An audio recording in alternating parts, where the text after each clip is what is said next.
Amigos y compañeros de esta casa de estudios, continuando con nuestro curso en especialización en Derecho Penal, hoy día se va a tocar el tema de Derecho Penal Internacional, el cual va a estar a cargo de esta magistral ponencia el doctor Mario López, el cual le damos un fuerte aplauso para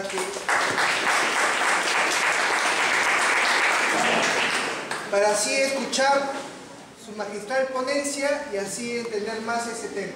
Muchas gracias. Bien, gracias al presentador, no reconocí esa faceta. Antes que todo quiero saludar la presencia de los jóvenes del curso estudiantil y a su vez agradecer la invitación que me hacen y que espero que no sea la primera ni la última, y también agradecer el interés que muestran los alumnos por querer saber qué es en realidad el derecho penal o más allá de lo que es el derecho penal, ¿no? Okay. A partir de los años, como se dice, de los años 90 o a mitad de los 80 viene este fenómeno político, económico y social que se llamaba la globalización. Bueno, entonces, al llegar la globalización también el derecho se globaliza y el derecho penal no es ajeno. Al no ser ajeno a ello, viene lo que los penalistas llamamos la mundialización del derecho penal o la internacionalización del derecho penal. Entonces, por ello tenemos la experiencia del derecho penal internacional, que no es más que, por ejemplo, ustedes dirán, doctor, pero el derecho penal internacional, ¿qué cosa es? Simplemente a partir del año 2000 se recoge, ustedes saben que con los cambios sociales que hubo en el mundo en relación a los cambios políticos, la caída del muro de Berlín y todo lo demás, es más, hasta nuevos países se independizaron, ¿a qué llevó? A guerras civiles y por tanto a que existan los llamados delitos de lesa humanidad. Desaparición forzada, tortura, crimen de agresión, hasta el apartheid, ¿se acuerdan? Entonces, el derecho penal se encontraba atado por el principio de la territorialidad de la norma,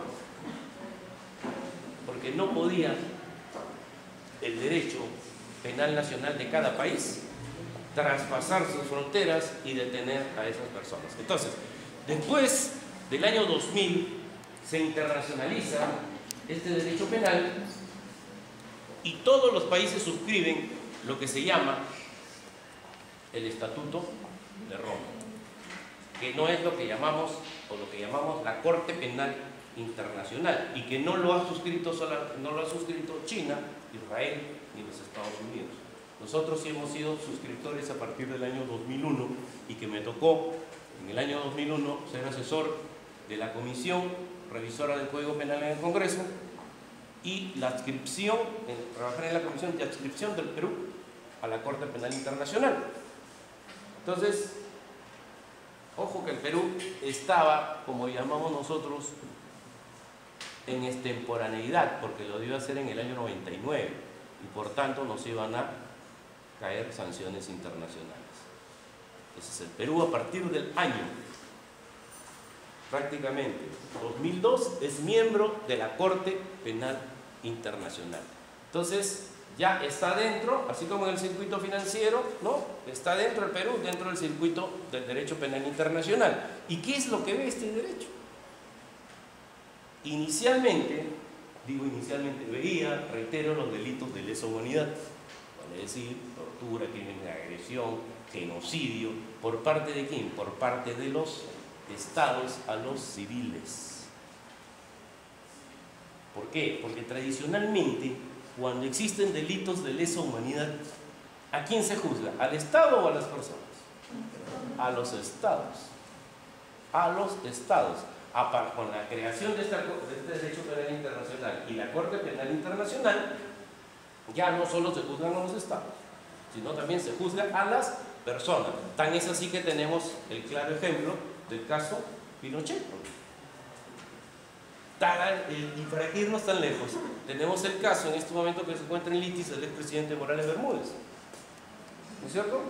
que está siendo requerido, creo que por la justicia española o argentina. Entonces, sobre esa base es que se mueve el derecho penal internacional. Pero hará cuestión de 5 a 6 años, no solamente este derecho penal ve temas de lesa humanidad, sino los llamados también delitos transnacionales, el cual es guerrilla, lavado de activos, terrorismo, ¿no es cierto?, contrabando y corrupción de funcionarios a nivel interestatal. ¿Qué quiere decir esto? Que cualquier funcionario público que mañana o más tarde cometa un delito, así se vaya, como dicen, a la China, ¿no?, a través de los principios de la extradición, puede ser detenido y puede ser juzgado en ese país. ¿Nos damos cuenta? Y puede ser juzgado en ese país. O sea que, si nos damos, en esta introducción que les he dado, si nos damos cuenta, no solo el derecho penal se circunscribe a sus fronteras, sino que por la naturaleza, pero hay que tener en cuenta algo, la naturaleza de los tipos penales. No podemos, yo le pregunto a ustedes, ¿cualquier delito se puede ver a través del derecho penal internacional? ¿El hurto se podrá ver? Imposible, pues, ¿no? ¿El contrabando? En gran escala también, en gran escala. La evasión tributaria también se podrá ver. El lavado de activos de su misma manera. Entonces queda claro, para poder entrar en el tema de fondo, a lo que obedece nuestra presencia, qué es más o menos el derecho y qué tipos de delito ve. La siguiente. Por ejemplo, ¿cuáles son las cosas? Dice, el derecho penal internacional fija el ámbito de aplicación de la ley penal y el juez competente estableciendo si puede regir fuera, lo que les comentaba, del territorio nacional, en los casos que pudieran proceder. En estos casos, yo les digo, vuelvo a reiterar, ¿podrá proceder el delito de estafa? Imposible. En los casos, miren las consecuencias, que pudiera proceder por el lugar de comisión del delito. Cuando habla del lugar de comisión del delito, primeramente, para que se vea con este carácter de derecho penal internacional una causa, el país tiene que ser miembro de la comunidad de la Corte Penal Internacional. Particularmente, si se diese el caso de un ciudadano o funcionario público israelí, chino, japonés o norteamericano, ¿le alcanzaría este principio? No, porque sus países no están inmersos en la Corte Penal Internacional. ¿De acuerdo?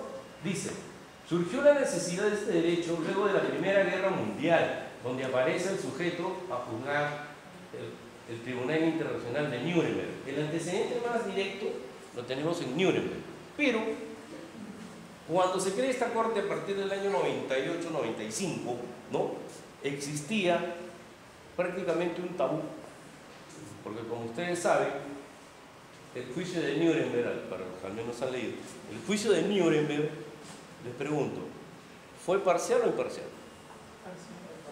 ¿Ah? Parcial, tiene razón. El juicio de Nuremberg fue parcial. ¿Por qué? Porque ¿quiénes juzgaron a los nazis? Los aliados, pues. Como que nosotros juzguemos, pues, a los chilenos después de la guerra con Chile. ¿Los vamos a absolver o los vamos a condenar a muerte? Condenar a muerte, ¿no es cierto? Es obvio. Entonces, ese era el prejuicio, pero de la Corte Penal Internacional, y decir quién iba a juzgar.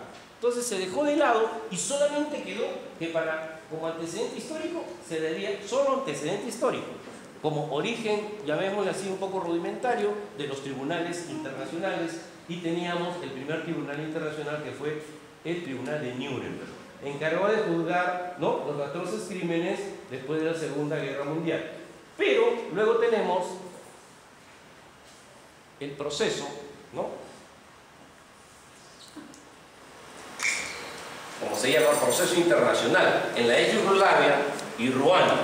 En este caso se vio, no sé si ustedes recuerdan, el caso de Bosnia-Herzegovina, en el cual dos grupos, ¿no?, se enfrentaron en una guerra civil y uno trató de exterminar al otro. El Estado cayó en un colapso total, el Estado prácticamente desapareció, no había, ¿cómo les puedo decir?, Estado en sí, no había poder judicial. Ingresa a las Naciones Unidas, se juzga a los dictadores a través de ¿cuál? Del sistema penal internacional. Ese es el caso más próximo. Y luego viene, esto data por los años 90, 92. Luego, en los años 2000, viene el caso más emblemático, que es el caso de Ruanda. El caso de Ruanda es aquel en el cual la tribu de los Hutus y los Tutsis, ¿no?, ya era un problema no de una guerra civil, no, sino más grave, una guerra de competencia y de desaparición de etnias raciales. A ver qué tribu prevalecía más sobre la otra en función al poder que querían ejercer sobre ese territorio de Ruanda. Sucedió lo mismo y la Corte Penal Internacional de inmediato tomó, a través de las Naciones Unidas, ¿no?, toma como antecedente, ¿no?, al derecho internacional penal. Entonces señalan y dicen, entonces nosotros, por tanto, tenemos que intervenir. ¿Cómo le han llamado a la Corte los doctrinarios del derecho penal? Como los guardianes del derecho penal. Entonces yo digo, o alguien me dirá, doctor, ¿y en el Perú estamos aptos para que se aplique el derecho penal internacional? Sí y no. Yo les digo que sí. ¿Por qué? Porque cuando una persona realiza ciertos delitos de lesa humanidad o delitos transnacionales, puede ser juzgado. ¿Pero por quién? ¿Por la Corte Penal Internacional? No. Es en base a principios de extraterritorialidad de la norma penal, pero tiene que ser traído a nuestro país. ¿Por qué? Porque nuestro poder judicial, nuestro Estado y nuestro sistema jurídico está intacto.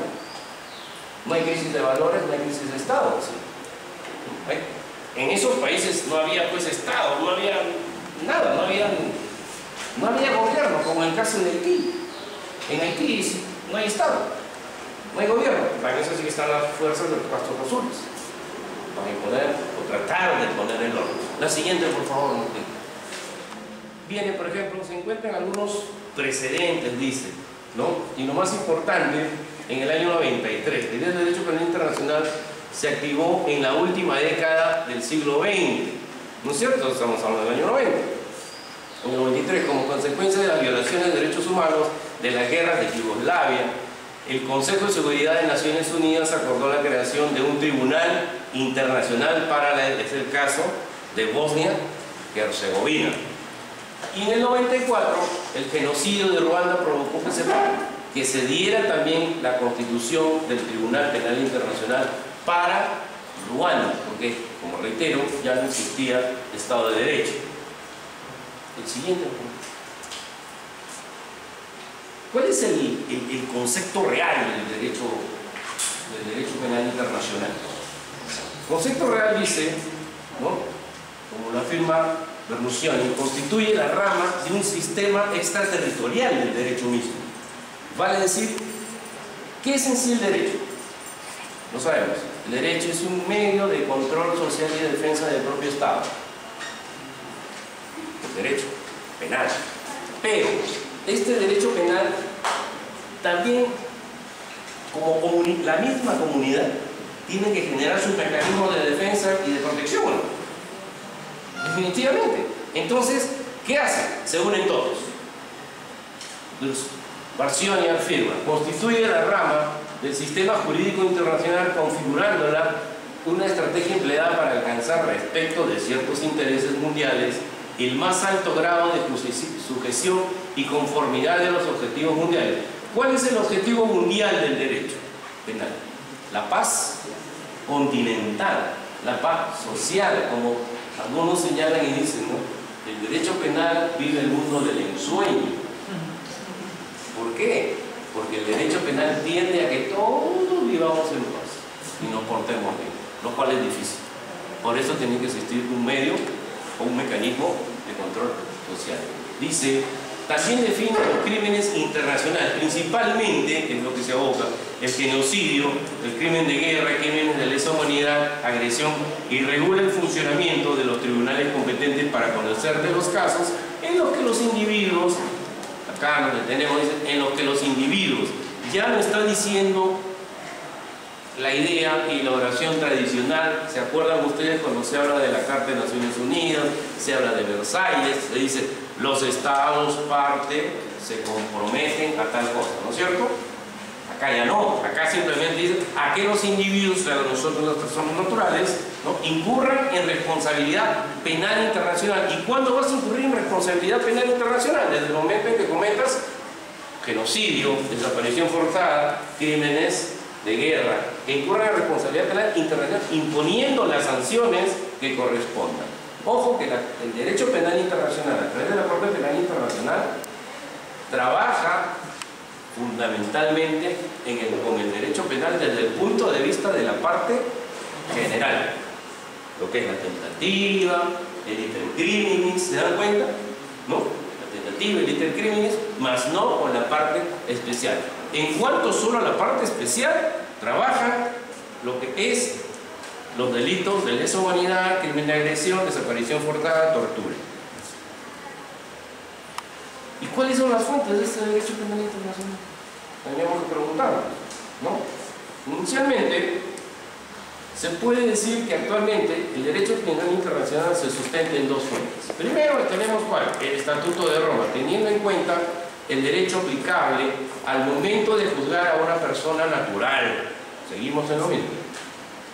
En este sentido, lo primero que se emplea como fuente jurídica es el mismo texto del Estatuto, ¿no? En otras palabras, existe un reconocimiento a la lex suscrita. ¿Qué quiere decir la lex suscrita? Simplemente, el derecho penal internacional no se va a remontar al derecho o al jus naturalismo. ¿Me dejo entender? O al derecho natural. No, solamente se va a remontar a lo que se llama al derecho netamente escrito. ¿Y cuál es para ellos es el derecho escrito? El Estatuto de la Corte Penal Internacional, en la cual da la tipificación a los ilícitos, que solamente se encarga de ver, y solamente aplicando los principios de la parte general del derecho penal. Dice, en segundo lugar, dentro de los artículos 21b, tendremos como fuente del derecho penal internacional, en el contexto de su máxima expresión actual, el Estatuto de Roma. Entonces, ¿cuál será o es el instrumento fundamental del derecho penal internacional? El Estatuto de Roma. Entonces, así como para cada país, ¿no?, la norma punitiva de cada país, ¿cuál es? La norma castigadora, su código penal, ¿no?, argentino, chileno, colombiano. Para la comunidad internacional, para el derecho penal internacional, su instrumento castigador viene a ser el Estatuto de Roma, ¿no? A los tratados, principios y normas. Cuando habla de principios, se está refiriendo, hago la aclaración, a los principios generales del derecho procesal penal. Él es, ¿cuál será? El debido proceso al abogado, en fin, ¿no es cierto? Sería ocioso enumerar. De principios y normas del derecho internacional que sean aplicables a la persecución internacional. Cuando hablo de aplicables a la persecución internacional, solamente se está refiriendo particularmente a 4, 5, 6, 8 o 10 delitos, nada más. Ojo. Entonces, ¿qué pasa, por ejemplo? Si se interrumpe el orden democrático, un golpe de Estado.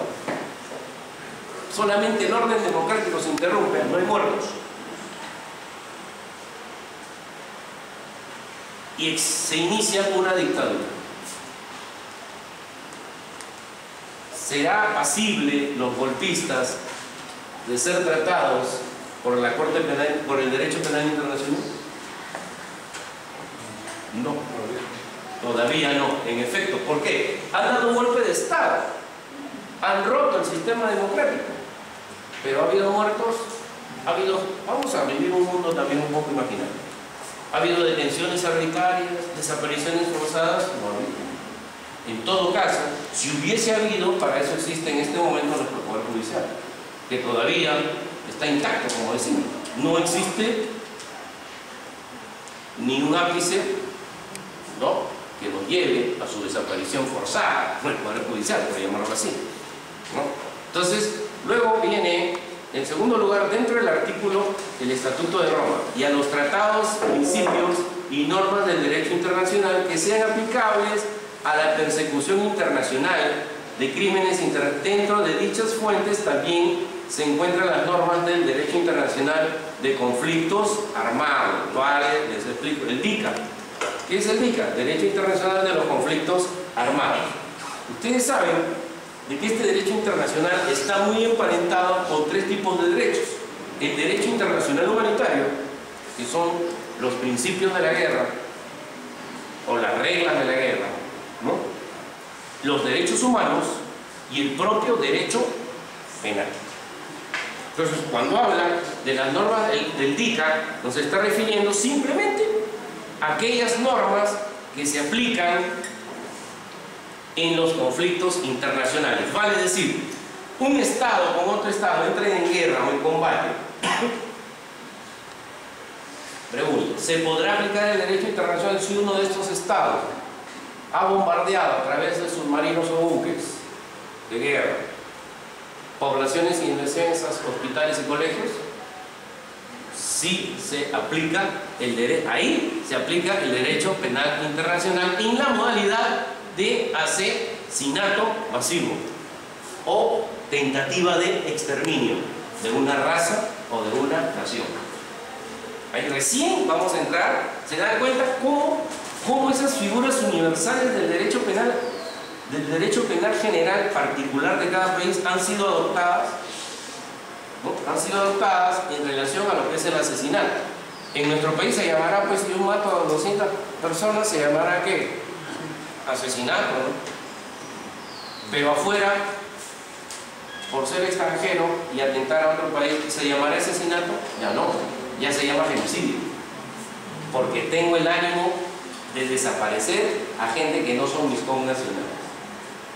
Eso queda claro, ¿de acuerdo? El siguiente.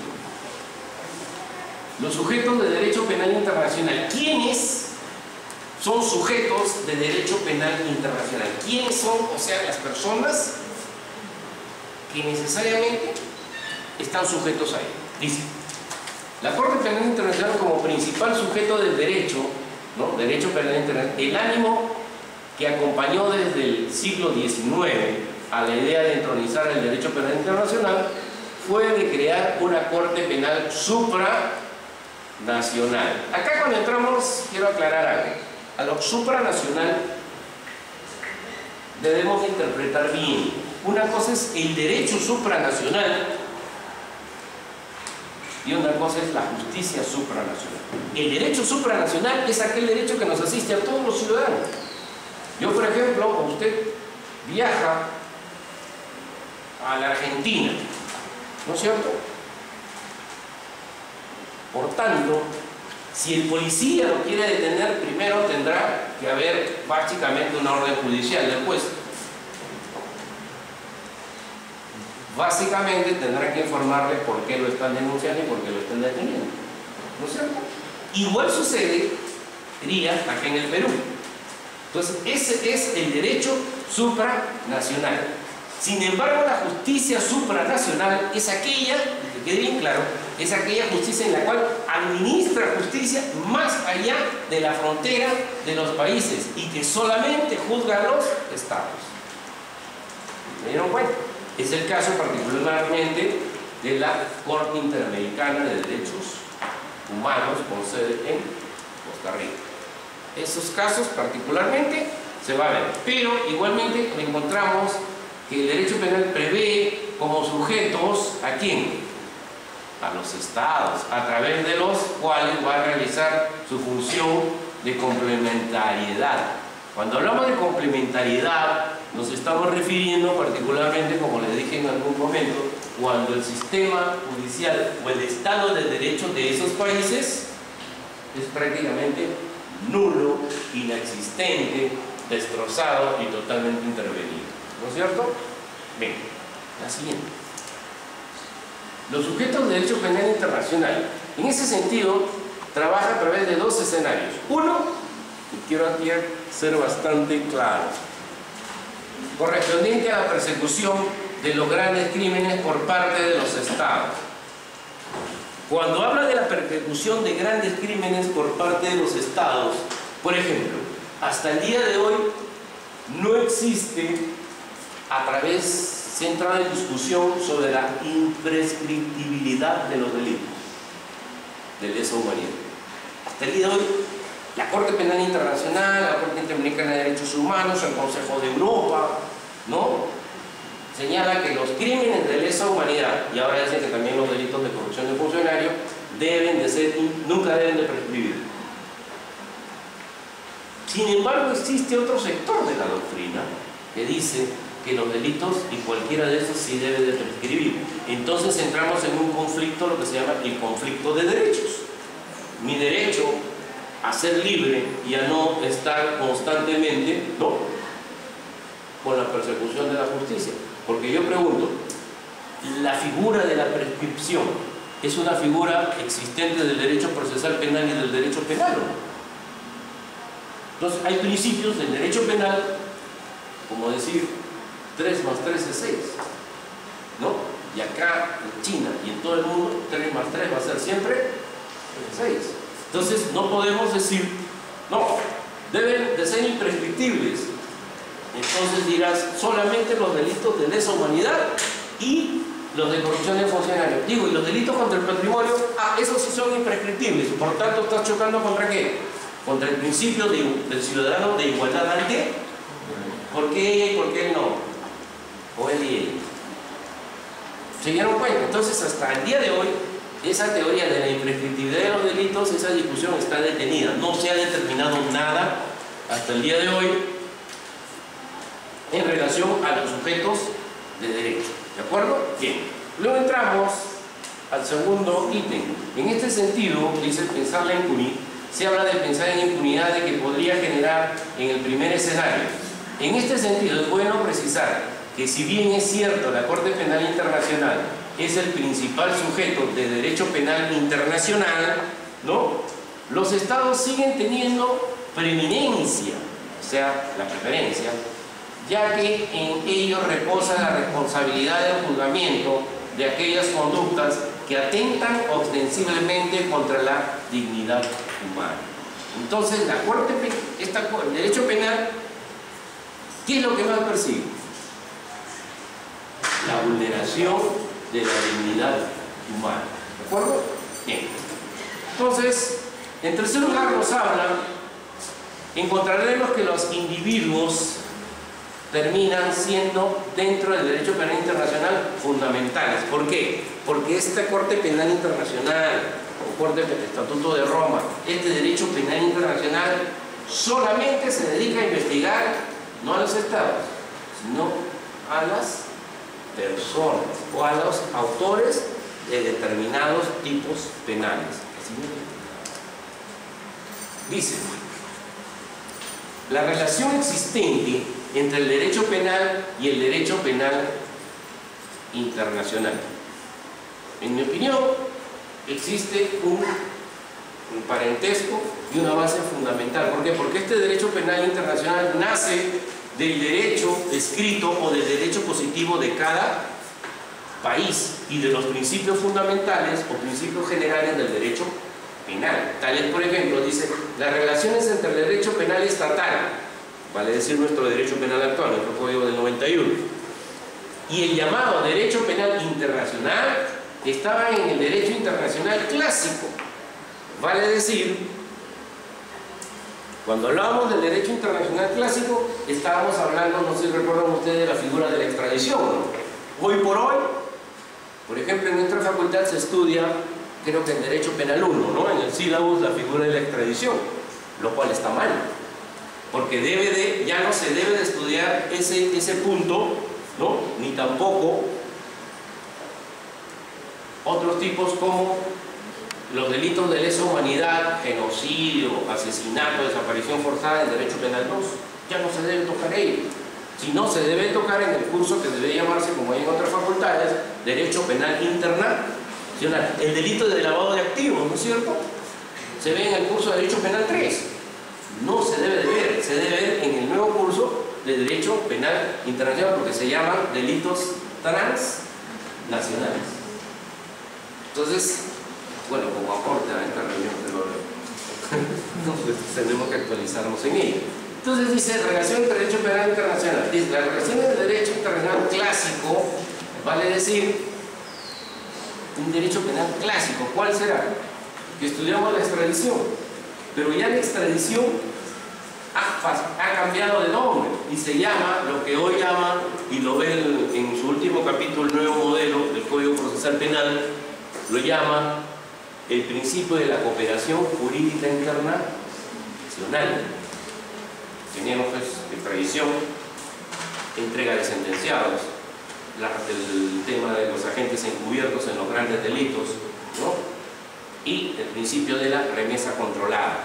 Cuando hablamos de la cooperación jurídico internacional y de remesa controlada, es cuando la autoridad, como alcance, la autoridad realiza la observación de toda la trayectoria de una mercancía ilegal, en este caso armas, tráfico de personas, drogas. Entonces, y en su momento la autoridad, a través de este derecho penal internacional, va a intervenir. Por eso se llama remesa controlada. El otro es, dentro del principio de la cooperación jurídica internacional, que es parte del derecho penal internacional, nos habla del agente encubierto. Ya nos estamos refiriendo a aquellos agentes que se infiltran en grandes organizaciones, ¿no? Terroristas, de narcotráfico, de lavado de activos y eso. Entonces, esos son delitos de naturaleza transnacional. Se da cuenta que el derecho penal no solamente se circunscribe a estudiar nuestro Código Penal del artículo 1 al 105 y del 106, que es homicidio, hasta los faltas, ¿no? Bien, entonces vamos a proseguir. Dice, Heschel solamente señala que el derecho penal estatal podía proteger en sus propias normas al derecho internacional, transformando los deberes jurídicos impuestos al Estado en deberes del individuo sancionables penalmente. Solo después de la Primera Guerra Mundial el individuo será considerado como sujeto de derecho internacional y será concebible que graves infracciones en sus normas puedan ser castigadas como delitos por el derecho internacional. Entonces queda claro de que este derecho internacional penal o derecho penal internacional se va a dedicar a determinados tipos de delitos, ¿no?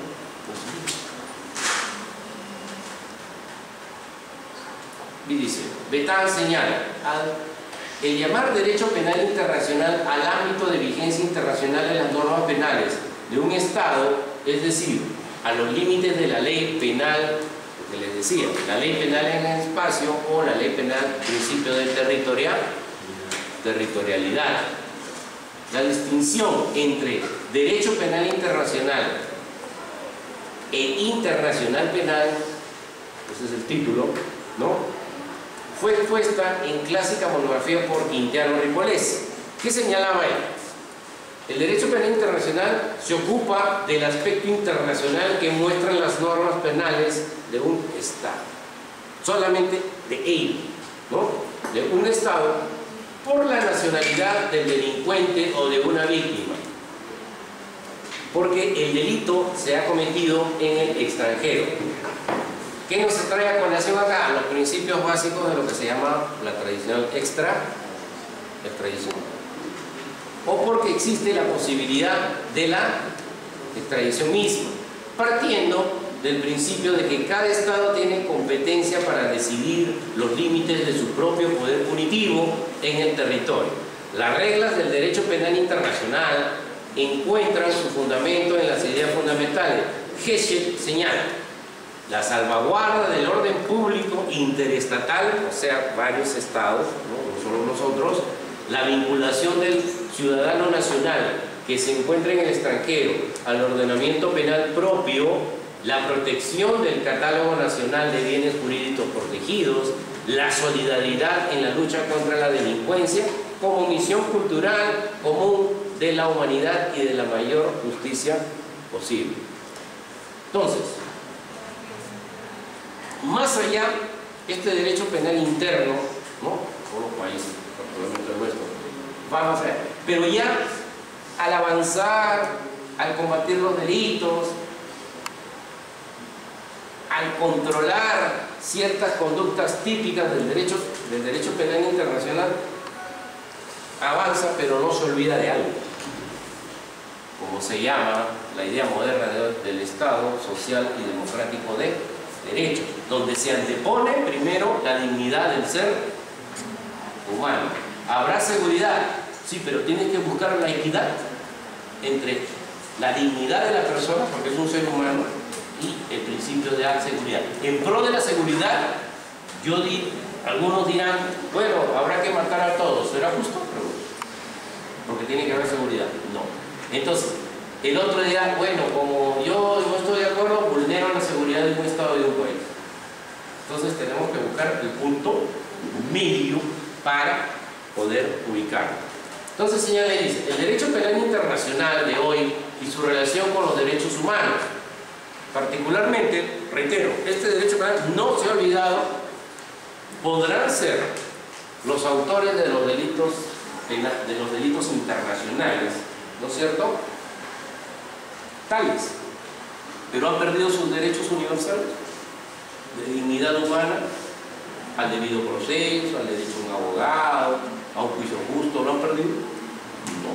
Entonces, este derecho penal también dice, el derecho penal internacional en sentido formal es el conjunto de todas las normas de naturaleza penal del derecho internacional que conectan con una conducta determinada, crímenes internacionales, ciertas consecuencias típicamente reservadas al derecho penal y que tales son aplicables directamente. Decididos a poner fin a la impunidad de los autores de estos crímenes y a combatir así la prevención de la teoría de la macrocriminalidad. Cuando hablamos de macrocriminalidad nos estamos refiriendo a los delitos transnacionales, ¿de acuerdo? Macrocriminalidad, delitos universales. Sirve como categoría para clasificar las violaciones de derechos humanos que pueden ser objeto del derecho penal internacional. O sea que el propio derecho penal internacional se está poniendo límites a nosotros. Entonces se está recogiendo lo que nuestro Código Penal, título preliminar, habla de los límites de la misma justicia. Cuando dice, por ejemplo, que está proscrita la analogía en el proceso penal. Bueno, entonces él mismo, como sistema, él mismo se pone límites, ¿sabes? Él no dice, bueno, ¿qué más quiero yo? Avanzo y atropello a todos. No. Por ejemplo, en los llamados, por ejemplo, la doctrina moderna, antes existió, hasta hace algunos años, parte del derecho penal internacional, de que si los delitos de terrorismo estaban dentro del sistema de la justicia supranacional o de la justicia interna. Se superó ese problema y se fue a la justicia supranacional. Entonces la justicia supranacional dijo, efectivamente, hay hechos terroristas, pero se ha vulnerado el debido proceso en pro de la seguridad. Regresaba y se veía nuevamente. Sin embargo, ahora ya no se llaman, sino se llaman delitos de conciencia. ¿Me dejo entender? Para el derecho penal internacional. ¿Y qué son los delitos de conciencia? Son aquellos delitos de ciertas personas ideologizadas y que realizan actos terroristas en contra de la ciudadanía y de los bienes públicos y privados. ¿Me dejo entender? Entonces, se ha buscado, ¿no?, el punto medio. La doctrina penal ha buscado el punto medio y dice, no te voy a decir terrorista porque según tú no eres terrorista, pero sí, según tu ideología, tu doctrina, tienes que participar políticamente, ¿no es cierto?, y tomar el poder por las armas. Entonces, lo que cual para nosotros, para el sistema, dice el sistema penal, está mal. Por tanto, eres un ideologizado, ¿no?, y tienes que llevar ese nombre. Entonces, cuando ustedes vean ese término, ¿cómo se llama? Delitos de conciencia. Así como hay presos de conciencia, se llaman, hoy por hoy, los delitos de terrorismo que se ven en el derecho penal internacional se llaman delitos de conciencia. ¿Me dejo entender por qué? Porque estás fanatizado, pues estás ideologizado. O sea, según tú, dices que es bueno lo que estás haciendo, por eso tengo que matar gente y a poner bombas. Eso es lo que tú dices. Tu conciencia te dice. Pero el que hagas eso y tengas ideas políticas, dejas de cometer de lo que hagas un delito. Entonces, pues eso llama, la doctrina moderna lo llama a esto delitos de conciencia. Pero la pregunta es, ¿el derecho penal internacional necesariamente, porque existen este tipo de delitos de conciencia, lo abandona a su suerte esa persona y dice, no te pongo abogado y es bueno, mejor que no existas en la tierra? ¿No? Lo cual antepone, ya desviándome un poco, es un tema muy apasionante, lo que se llama, y ya lo han estudiado más de uno, veo acá, la teoría del derecho penal del enemigo, ¿no?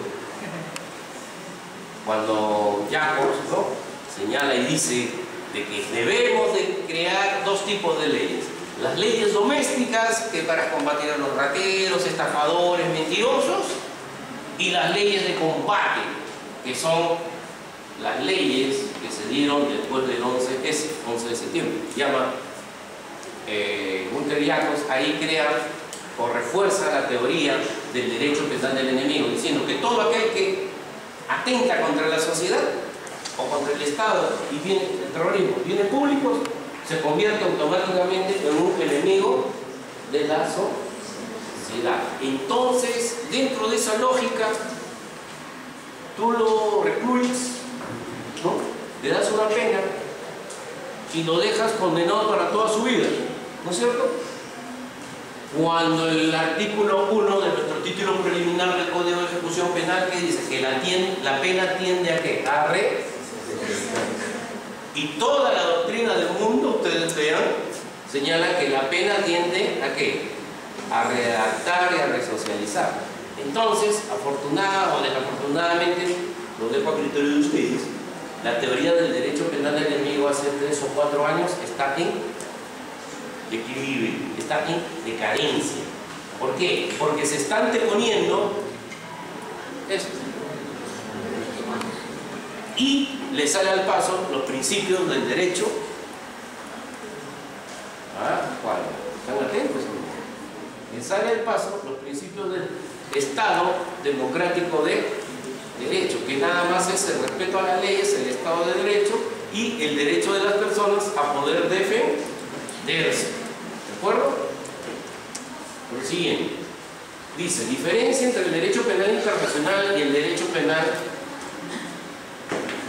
Entre el derecho internacional y el derecho penal internacional. Dice, básicamente se busca decir que actualmente el derecho penal internacional sustenta sus fuentes en lo previsto en el Estatuto de Roma. Hasta ahí ni vuelta que darle, ya a modo de conclusión. Sus fuentes se encuentran en una configuración bipartita. ¿Por qué dice? Dice, excluyendo, retándose los principios internos y lo más. Y claro está, que es el punto fundamental, como fruto de los consensos entre los principios sujetos del derecho internacional, pero vale la pena realizar la precisión conceptual sobre el alcance de los tratados o instrumentos internacionales en materia de derecho internacional penal, que están contenidos en las constituciones de cada Estado. Le pregunto, ¿en nuestra constitución política están contenidos los principios del derecho penal internacional? Sí. Cuando señala un artículo de la Constitución que dice, ¿no?, que todas las normas nacionales como las supranacionales constituyen parte del derecho interno. ¿Han oído esa palabrita? Entonces, nuestra Constitución, la del 79 también hablaba algo así. La del 79 también hablaba algo así. Entonces, de alguna manera, de alguna forma, nuestra madre, nuestra Constitución, está señalando y manifestando principios del derecho penal internacional. Dice, entre el derecho penal internacional, nuevamente, en este sentido se puede aceptar como plausible la siguiente clasificación de las fuentes del derecho internacional penal, las constituciones, los tratados y por excepto la ley. Por tanto, ¿cuáles serán las fuentes del derecho penal internacional? En ese orden será, vamos aclarando, las constituciones, ¿cierto?, el Estatuto de Roma, los tratados y las leyes. Profesor, ¿y acá en Perú cuál será? Muy simple. Tenemos una ley que se llama la ley de por ejemplo, la ley de agente encubierto, la ley de remesa controlada, la ley de la cooperación jurídico internacional. Es más, hasta la ley de la colaboración eficaz. Entonces, el país, jurídicamente y desde el punto de vista penal, está a la moda. Solamente lo que tenemos que hacer como recomendación es purgar, investigar y estar atentos a las nuevas doctrinas del derecho penal. ¿Por qué? La delincuencia siempre va a estar presente, ¿o no? Siempre va a estar presente. Y si nosotros tenemos leyes anacrónicas, atrasadas, no vamos a poderlo combatir. Y le digo, ya nos pasó una vez, ¿no? Acuérdense que en los años 80, cuando viene el problema, ustedes de repente no nacían, cuando viene el problema del terrorismo, la pregunta es, ¿el Estado estaba preparado para combatirlo? Ni política, ni militar, ni policial, ni jurídicamente. El Estado inmediatamente se desespera y da el decreto legislativo 046, y de aquel entonces modificando un artículo, no recuerdo qué artículo, del Código Penal del 24, en el cual era el capítulo de asesinato y contra la seguridad pública, que no tenía nada que ver, ¿no? Porque era pues, un gran problema que se venía. Entonces, inmediatamente da el decreto legislativo 046 diciendo que una pena no mayor a 8 años ni mayor de 15 años. Entonces, hoy por hoy, si se dan esos casos, siglo XXI, yo pregunto, ¿nuestro Estado estará preparado? Sí, está preparado para recibir actos, llamemos de delincuencia transnacional, o que atenten de algún lado, ya sea delincuentes comunes o funcionarios públicos, contra los ciudadanos en la modalidad de genocidio, desaparición forzada, crímenes de agresión, crímenes de guerra? Entonces, sobre todo eso, existe ya un marco legal en nuestro país. Señale, dice, incluso la doctrina del derecho internacional penal deriva sus fuentes de las constituciones en cada estado, pero con un fin exclusivo, precisar el alcance que tengan los tratados respecto a las leyes internas, generalmente en materia de derecho extradicional. Entonces, si hablamos de este derecho penal internacional, el punto de partida y la columna vertebral para poder perseguir a los autores de estos delitos, ¿cuál será el primer acto y el primer procedimiento? Tendríamos que recurrir a un trámite de extradición y de requerimiento del culpable. Ya sería ocioso explicar lo que es el trámite de la extradición. Delitos que se ocupan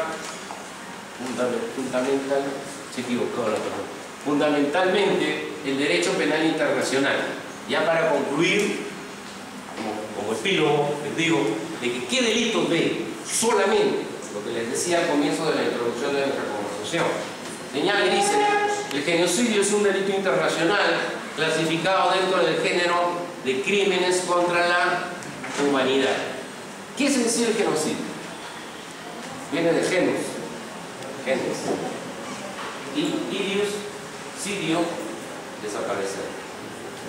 En otras palabras, consiste en desaparecer genéticamente a las personas. Muy bien. Y acá quiero hacer una aclaración. Muchas personas, dentro de sus protestas, dicen, fulano de tal genocida, dicen, ¿no? Pero ¿por qué le dicen genocida?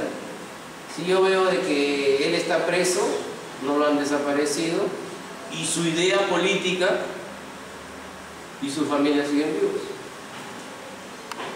¿Me deja entender? Entonces, ellos dicen que el genocidio es un delito internacional calificado dentro del género de crímenes contra la humanidad. Se entiende por genocidio cualquiera de los actos perpetrados con la intención de destruir total o parcialmente a un grupo nacional, étnico, racial, religioso o político. Quiero aprovechar acá y hacer un alto. La doctrina y los enunciados de las Naciones Unidas habla en algún momento de grupos terroristas.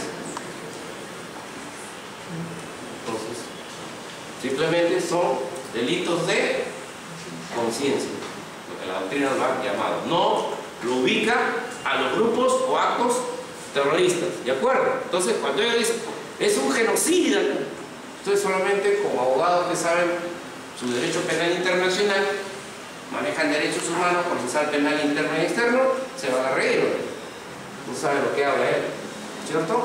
Entonces dice, integración, la lesión a la integridad física y moral de los miembros del grupo, el exterminio, por ejemplo, genocidas, ¿saben quiénes fueron? Los Hutus sobre los Tutsis, ¿no? Porque esa etnia racial, ¿no? En Ruanda lo desapareció al otro. Ahí sí, ya no existen, ya no hay Tutsis. En el caso, por ejemplo, de Yugoslavia, ¿no es cierto? En el caso de Yugoslavia, los bosnios, sobre el otro grupo, los Montenegro, ¿no? Los desaparecieron. También fueron actos genocidas. Fueron actos genocidas, señalaba la integridad física y moral de sus miembros. Y no las bien. Según el sociólogo e historiador Michel Roland, el genocidio es el grado más extremo de la violencia intergrupal de los procesos de limpieza étnica. La pregunta es, en nuestro país, ¿algún momento, algún gobierno ha tratado de hacer, ¿saben lo que es la etnia, la raza? ¿Algún momento ha tratado de hacer una limpieza étnica? ¿En qué quedamos? ¿Se aclaró el problema o no? ¿No es cierto? Claro, fulano tal genocidio y sultano también. Jalar, ¿no? Pero no es así, pues, no es así. Porque simplemente se combatía un grupo alzado de armas, pues. Pero tú no lo querías desaparecer genéticamente y hacer una limpieza étnica, porque todos somos tan iguales en nuestra raza peruana. Bueno, raza peruana no, sino nuestra nación peruana.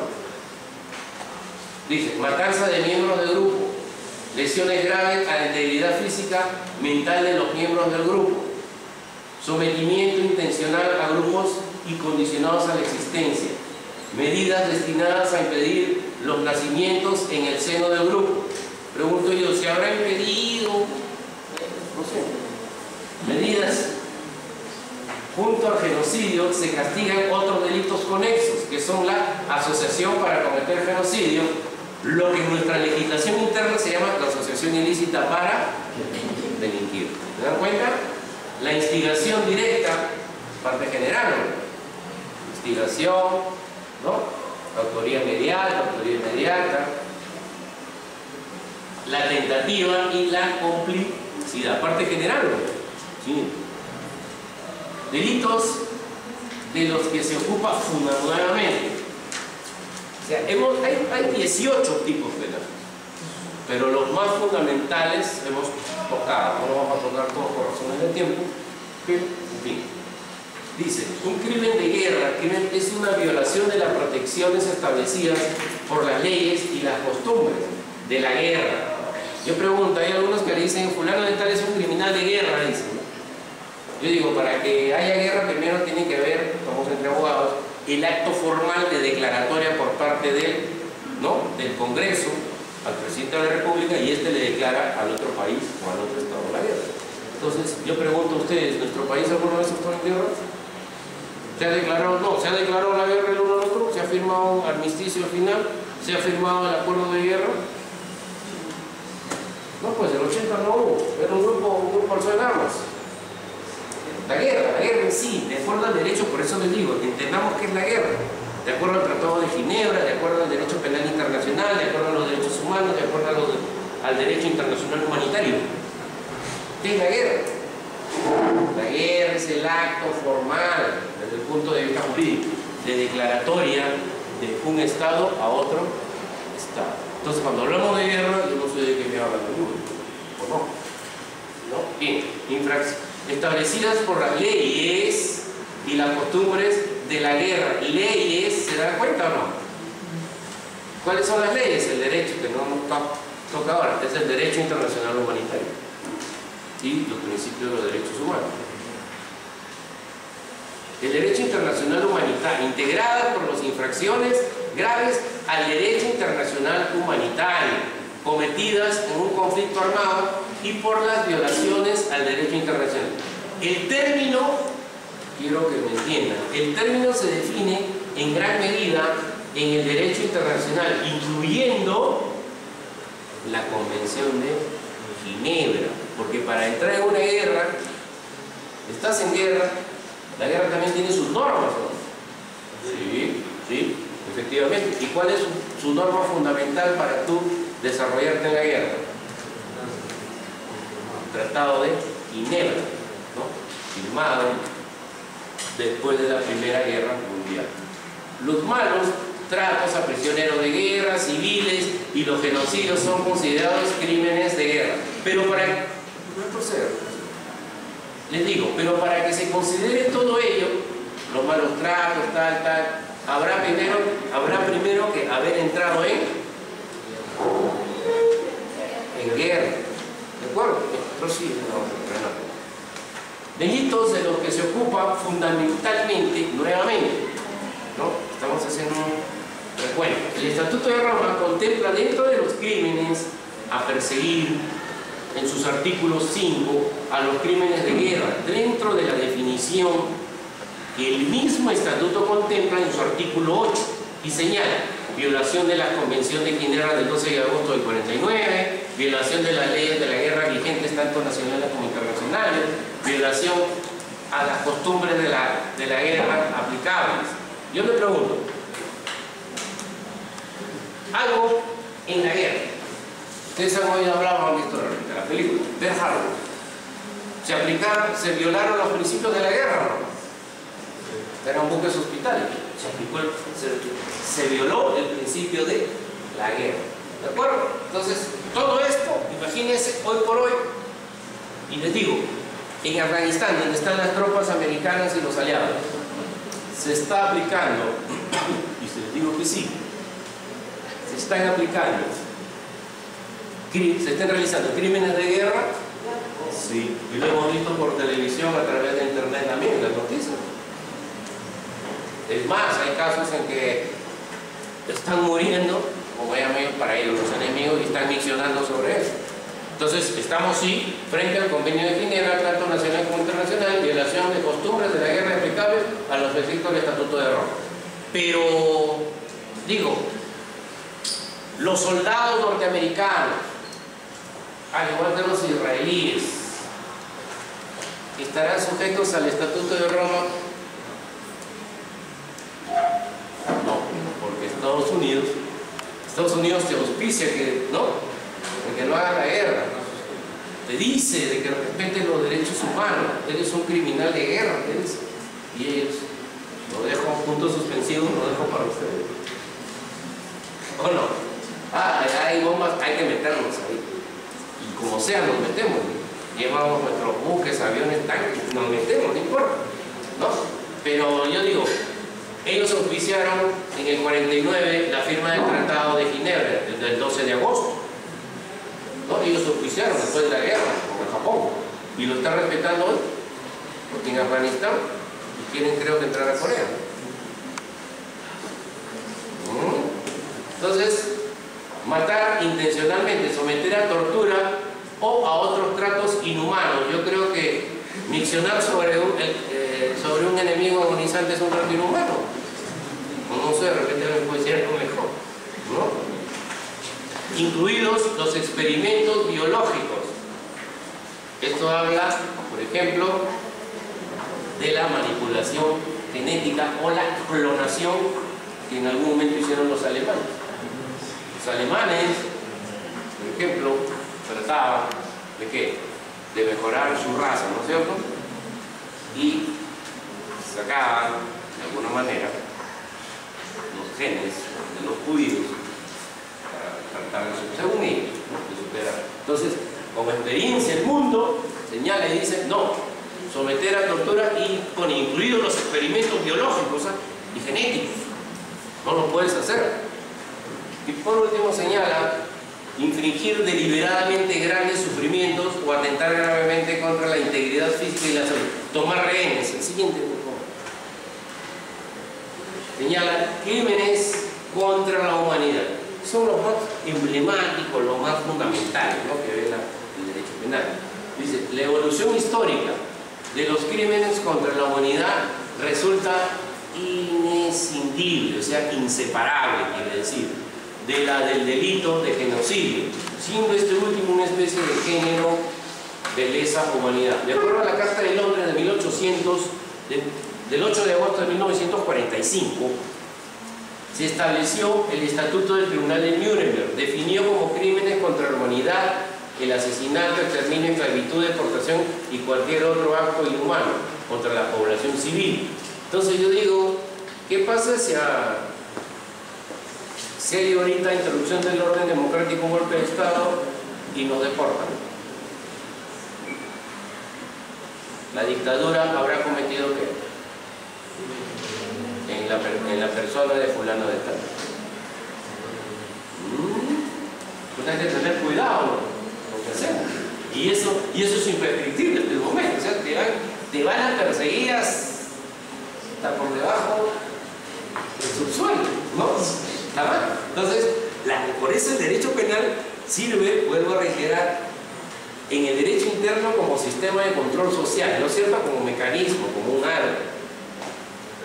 El derecho penal internacional va más allá y ya sirve como un mecanismo de control social para todo el universo y para todas las sociedades, ¿no?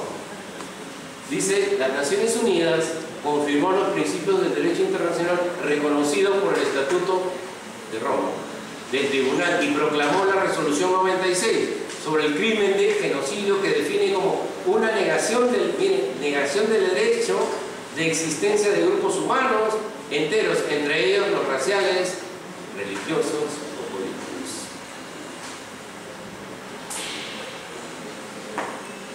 Tipos de delitos: asesinato, homicidio intencionado, exterminio, esclavitud. Dice, es el ejercicio de derechos de propiedad sobre una persona, incluyendo el tráfico de personas. Entonces, hoy por hoy, el tráfico de personas será considerado un delito de lesa humanidad, ¿no? Bien, ¿no es cierto? Esos que venden y compran mujeres, que son los dueños, ¿no? De verdad. Por ejemplo, se da en la antigua Yugoslavia. Niñas las compran y las venden para, en fin, ¿no? Se las tienen esclavos. Dice, la deportación y traslado forzoso de la población en función de personas en zonas presentes, legítimamente sin motivos autorizados por los derechos internacionales. Entendiéndose que la deportación supone, miren, ojo, que es lo más usual en los golpes de Estado, entendiéndose que la deportación supone cruzar fronteras nacionales y que el traslado sea forzoso. Entonces, ¿qué pasa si hay algo, un golpe de Estado, y yo me voy al Ecuador? Crucé frontera. Muy bien, pero ha sido forzoso mi salida, me han sacado, pero yo me he ido con mis pies. ¿No es cierto? O sea, yo me he ido solo. Entonces, para que se considere que necesariamente tendrá que ser forzoso y que hayas cruzado la frontera. Hay que tener bien en claro. No, es que yo me fui exiliado. Hay que tener en cuenta qué cosa es el exilio. No hay que dejarnos sorprender, ¿no? Motivos autorizados por el derecho internacional. Entendiéndose que la deportación supone cruzar, vuelvo a reiterar, fronteras nacionales y que el traslado forzoso no encarcelamiento u otra privación grave de la libertad física en violación de las normas fundamentales del derecho internacional. ¿No? Tipo de la tortura, dolor o sufrimientos graves físicos, la desaparición forzada, entonces hemos visto, si ustedes se ponen a pensar, solamente delitos muy particulares y el derecho penal internacional solamente protege, ¿qué? Como fundamentalmente la vida del ser humano, anteponiendo ello, ¿no? Crimen de agresión. La legislación penal internacional hace 10 años ha creado un nuevo tipo, una nueva figura penal. Es el llamado crimen de agresión. Delito de agresión o crimen contra la paz. Le da muchas acepciones, ¿no? Crímenes de agresión, guerra de agresión, delito de agresión o crimen contra la paz. Es aquel contemplado en el artículo 5 del Estatuto de Roma, pero aún no definido. ¿Por qué? Muchos delitos, al igual que muchas instituciones del derecho penal en el Estatuto de Roma todavía no están definidos, porque tengas en cuenta que esto nace a partir del año, la Corte Penal Internacional, el Estatuto de Roma, nace en la Convención de Viena. Entonces no está todavía consolidado, ¿de acuerdo? Entonces señales, dentro de este esquema contra la guerra de agresión debiera construir la prohibición absoluta y la potencial aplicación de la pretensión punitiva de la Corte. O sea, dice la pretensión punitiva, o sea, el poder o el querer castigar. Esa es la pretensión punitiva de la Corte, ¿no? En contra de quienes organicen, avalen o realicen guerras en agresión o guerras de conquista, vale decir, por ejemplo, los colonizadores y particularmente los traficantes de armas. Su fundamento político está establecido en el capítulo 7 de la Carta de Naciones Unidas. El inicio de una guerra de agresión es un crimen estipulado en el derecho internacional, consuetudinario como cualquier guerra que no sea de autodefensa o sanción por el artículo 51 de la Carta de Naciones Unidas. Bien, guerra de agresión, señala, Carta de Naciones, señala y dice, la Carta de Naciones Unidas, otro instrumento más. Entonces, si nos damos cuenta ya, ¿cuántos instrumentos o fuentes del derecho penal internacional tenemos? 6. O sea, entonces, de acá a 10 años, yo sé que ustedes como abogados se van a mover dentro del derecho penal internacional, o de repente asumirán la defensa o serán parte civil en los llamados delitos transnacionales. ¿Bien? Entonces, no pretendo aburrirlos más, creo haber aportado en algo en esta nueva idea de lo que se llama el derecho penal internacional, y que creo que dentro de un año o 2 años, no sé mucho se va a dictar acá en nuestra facultad con la modificación de la currícula.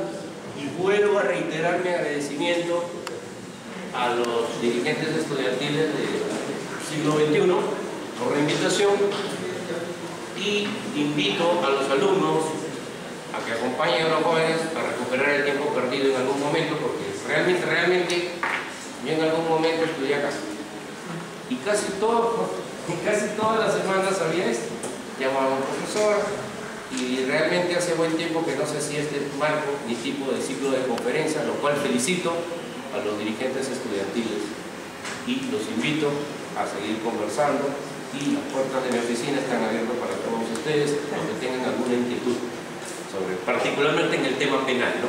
Estrictamente académico. Gracias.